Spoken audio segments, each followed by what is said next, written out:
हमारी next problem है Bhasin transport limited purchased machinery on hire purchase basis on 1 अक्टूबर 2012। 1 अक्टूबर 2012 को Bhasin transport limited ने machinery किराया क्रय पद्धति के आधार पर खरीदी। The cash price of the machinery is ₹80,000। अगर उस मशीनरी को नकद खरीदा जाता तो उसकी कीमत होनी थी 80,000 रुपये। The purchasing company has agreed to pay ₹20,000 on signing of agreement and balance in 6 half yearly instalments of ₹10,000 plus interest at the rate of 10% per annum on unpaid amount. ये जो खरीदने वाली कंपनी है इसने क्या कहा कि 20,000 रुपये डाउन पेमेंट दे देंगे और बाकी के जो पैसे बच गए वो 10,000 रुपये की 6 किस्तों में दिया जाएगा। ठीक है, और ये जो 6 किस्तें दी जाएंगी वो कैसे देनी है? हाफ ईयरली, यानी कि हर 6 महीने के बाद, और इसके ऊपर इंटरेस्ट भी दिया जाएगा 10% की दर के अनुसार। The purchasing company has decided to write off depreciation at the rate of 15% per annum on original cost basis. Purchasing company है उसने फैसला लिया है कि वो मशीनरी के ऊपर डेप्रिसिएशन लगाएगी 15% की दर के आधार पर, और इसके लिए जो मेथड लगाया जाएगा वो है ओरिजिनल कॉस्ट बेसिस, यानी कि fixed instalment method. Make necessary accounts assuming books are closed on 31 March each year. तो जो भी जरूरी खाते बनते हैं उनको आप तैयार करो, और ये मान के चलो कि जो बुक्स हैं वो 31 मार्च को प्रत्येक वर्ष बंद की जाती हैं। तो इसको सोल्व करते हैं। Solution, let's solve this problem without making table for calculation of interest. तो मैंने आपको पहले कहा था कि जिस क्वेश्चन में कॉस्ट प्राइस और ये जो इंस्टॉलमेंट की जो अमाउंट दी होती है उसका अगर टोटल बराबर बराबर आए तो आपको टेबल बनाने की ज़रूरत नहीं होती है। तो ये देखो 20,000 रुपया डाउन पेमेंट है, 10,000 की 6 किस्तें हैं, तो टोटल कितना बन गया? 80,000। और कैश प्राइस कितनी थी? वो भी 80,000 थी। तो ऐसी स्थिति में आपको वो टेबल बनाने की ज़रूरत नहीं है, सीधा आप क्वेश्चन को सोल्व कर सकते हो। इंटरेस्ट आपने जब पता करना है वो जब अकाउंट तैयार करोगे तो उसी के बीच में आप इंटरेस्ट भी पता कर सकते हो। तो चलो सोल्व करते हैं इसको टेबल के बिना। तो यहाँ पे हम बना रहे हैं वेंडर्स अकाउंट। ठीक है, तो यहाँ पे नाम नहीं लिखा, क्यों नहीं लिखा? क्योंकि बेचने वाले का नाम बीच में क्वेश्चन में बताया ही नहीं गया है, और जब बेचने वाले का या क्रेता का नाम नहीं लिखा जाता है तब क्या करना है? बेचने वाले के लिए कहा जाए तो वेंडर्स अकाउंट लिखना है, अगर खरीदने वाले का अकाउंट बनाना हो तो परचेजेज अकाउंट बनाना है आपने। तो चलो क्वेश्चन को शुरू करते हैं। तो 2012 को क्या किया? अक्टूबर 1 को मशीनरी खरीदी थी 80,000 की, तो उसके लिए हमने ये एंट्री कर ली बाय मशीनरी अकाउंट 80,000। तो अक्टूबर 1 को 2012 सन में टू कैश अकाउंट 20,000, 20,000 रुपया डाउन पेमेंट दे दी गई। अब अक्टूबर के बाद 6 महीने कब आते हैं? वो आते हैं 31 मार्च को। तो 31 मार्च को क्या होगा? अगला वर्ष शुरू हो जाएगा 2013 मार्च 31। तो यहाँ पे आपने इंटरेस्ट पता करना है बाय इंटरेस्ट अकाउंट। तो किस्तें कैसे दी जा रही हैं? हाफ ईयरली, तो इसका मतलब 6 महीने का आपने ब्याज पता करना है। किसके ऊपर? जो अमाउंट बच जाए उसके ऊपर। अमाउंट कितनी बची है? 80,000 की मशीनरी थी, 20,000 डाउन पेमेंट दे दी, बाकी कितने पैसे बच गए? 60,000। तो 60,000 के ऊपर आप इंटरेस्ट पता करो, 10% मल्टीप्लाई 6/12, यानी कि 6 महीने का ब्याज। तो ये बन गया 3,000 रुपये। उसके बाद 2013 मार्च 31, यहाँ पे क्या करेंगे? टू कैश अकाउंट, जो पहली इंस्टॉलमेंट है 6 महीने बाद की, वो हम पे करेंगे। कितनी है? 10,000 रुपये की किस्त और 3,000 रुपये ब्याज के। 13,000 रुपया पे कर दिया। मार्च 31 टू बैलेंस कैरी डाउन, बाकी पैसे कितने बच गए? 50,000 रुपये। अब ये जो बैलेंस बच गया अब इसके ऊपर इंटरेस्ट लगेगा अगली बार। तो 2013 अप्रैल 1 बाय बैलेंस ब्रोडाउन 50,000 रुपये। ठीक है, ये वाला जो कैरी डाउन था 50,000 रुपया, वही अब ब्रोड डाउन हो गया 50,000 रुपया। सितंबर 30 को क्या होगा, इंटरेस्ट जो है वो ड्यू हो जाएगा, तो हम इंटरेस्ट कैलकुलेट करेंगे बाय इंटरेस्ट अकाउंट। उसी प्रकार 50,000 गुणा 10/100 गुणा 6/12, अमाउंट कितनी आ जाएगी 2,500 रुपये। तो ये लिख दिए। तो यहाँ हम क्या करेंगे, सितंबर 30 को टू कैश अकाउंट 12,500 रुपये। तो सितंबर 30 को हम पेमेंट क्यों कर रहे हैं, क्योंकि उन्होंने कहा हाफ ईयरली। 31 मार्च के बाद 6 महीने कब आएंगे, वो आएंगे 30 सितंबर को। ठीक है, इसके बाद 2014 मार्च 31 टू कैश अकाउंट 12,000। ठीक है, 12,000 ये कैसे आएगा, ये आएगा, हमने अभी इंटरेस्ट कैलकुलेट नहीं किया था, वो 6 महीने बाद जो 31 मार्च है वहाँ पे इंटरेस्ट भी तो बनेगा, वो बनेगा बाय इंटरेस्ट अकाउंट।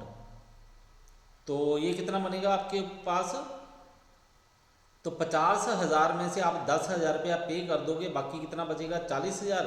तो 40,000 रुपये के ऊपर आपने इंटरेस्ट पता करना है। 40,000 गुणा 10/100 गुणा 6/12, तो ये आ जाएगा 2,000 रुपये। तो ये हम 31 मार्च को पेमेंट कर देंगे। अगली इंस्टॉलमेंट की टू कैश अकाउंट 10,000 प्लस 2,000 यानी कि 12,000 रुपया। मार्च 31 टू बैलेंस कैरी डाउन, बाकी बैलेंस करो। ठीक है, तो ये बच गया 30,000 रुपये। तो नेक्स्ट अब 2014 1 अप्रैल को क्या होगा, ये जो बैलेंस कैरी डाउन था ये बैलेंस ब्रोड डाउन हो जाएगा 30,000 रुपये।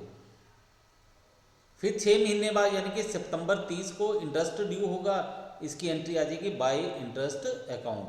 कैसे, 30,000 गुणा 10/100 गुणा 6/12, तो इंटरेस्ट आ गया 1,500 रुपये। तो अब 2014 को हम क्या करेंगे, सितंबर 30 को इंस्टॉलमेंट की पेमेंट कर देंगे टू कैश अकाउंट 10,000 की इंस्टॉलमेंट और 1,500 रुपये का ब्याज, तो ये बन गया 11,500 रुपये। सितंबर 30 के बाद ठीक है क्या आएगा, मार्च 31 6 महीने के बाद। तो 30 सितंबर के 6 महीने बाद हम देखेंगे 2015 मार्च 31 आ जाएगी। यहाँ पे हम लिखेंगे bye interest account. Interest calculate करो, वो कैसे आएगा, 30,000 रुपया ये बैलेंस था, 10,000 पे इंस्टॉलमेंट दे दी। ठीक है, तो बाकी बच गया 20,000 रुपया। 20,000 के ऊपर आप 6 महीने का ब्याज पता करोगे, 20,000 गुणा 10/100 गुणा 6/12, तो ये आ जाएगा 1,000 रुपया। ठीक है, अब माइनस करते समय आपने ध्यान रखना है, ये 30,000 रुपये में से 1,500 नहीं करना माइनस, आपने 10,000 करना है। जो किस्त के पैसे हैं वो वाले करने हैं माइनस, ब्याज के पैसे जो है वो माइनस नहीं करोगे।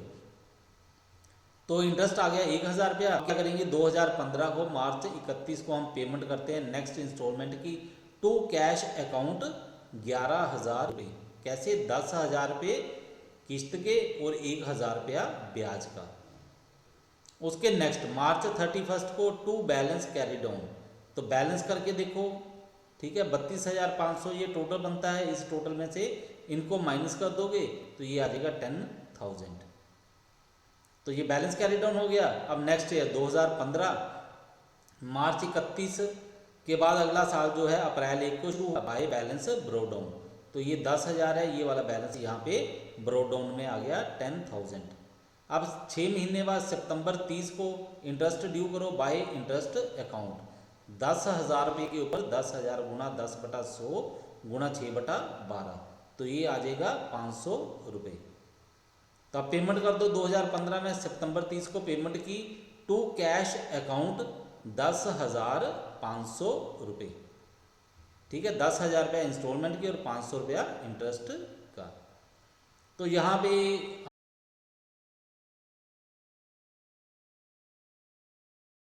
चलो अब बनाते हैं इसके बाद इंटरेस्ट अकाउंट। तो इंटरेस्ट अकाउंट वैसे ही बनेगा जैसे आप बनाते आ रहे हो, ठीक है। तो देखो 2013 मार्च 31 को इंटरेस्ट कितना था, 3,000 रुपये का। तो ये आ गया टू वेंडर्स अकाउंट कि आपने विक्रेता को 3,000 रुपये का ब्याज देना है। और इधर क्रेडिट साइड में मार्च 31 by profit and loss account 3,000, और ये जो ब्याज था आपने प्रॉफिट एंड लॉस अकाउंट में ट्रांसफर कर दिया है। इसी प्रकार 2013 को सितंबर 30 में फिर इंटरेस्ट था, वो कितना था, टू वेंडर्स अकाउंट 2,500 रुपये का, ठीक है। और 2014 को मार्च 31 को भी इंटरेस्ट ड्यू था, वो था 2,000 रुपये का, ठीक है।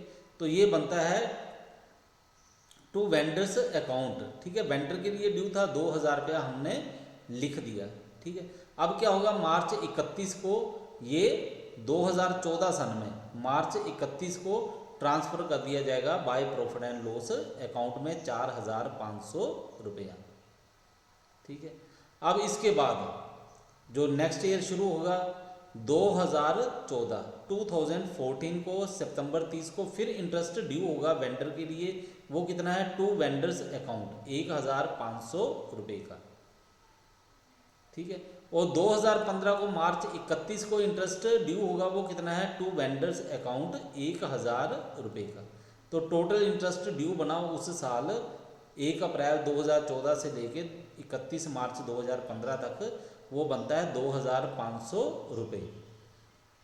तो क्रेडिट साइड में हम क्या करेंगे, 2015 मार्च 31 by profit and loss account 2,500 रुपया ट्रांसफ़र कर देंगे, ठीक है। कि ये जो 2,500 रुपया इंटरेस्ट का बनता है, इसे हम क्या करेंगे, प्रॉफिट एंड लॉस अकाउंट में ट्रांसफ़र कर देंगे। इसी प्रकार जो नेक्स्ट ईयर शुरू होगा, ठीक है, 1 अप्रैल 2015 से लेके 31 मार्च 2016 तक, उसमें क्या करेंगे, 2015 को सितंबर 30 को जो इंटरेस्ट ड्यू होगा उसको लिखेंगे टू वेंडर्स अकाउंट 500 रुपया। और इसके बाद तो कोई इंटरेस्ट ड्यू होगा नहीं, क्योंकि सारी की सारी किस्तें दे दी, ब्याज दे दिया, ठीक है। तो अब 2016 को हम 31 मार्च को ये इंटरेस्ट जो है इसको ट्रांसफ़र कर देंगे प्रॉफिट एंड लॉस अकाउंट में by profit and loss account 500 रुपये।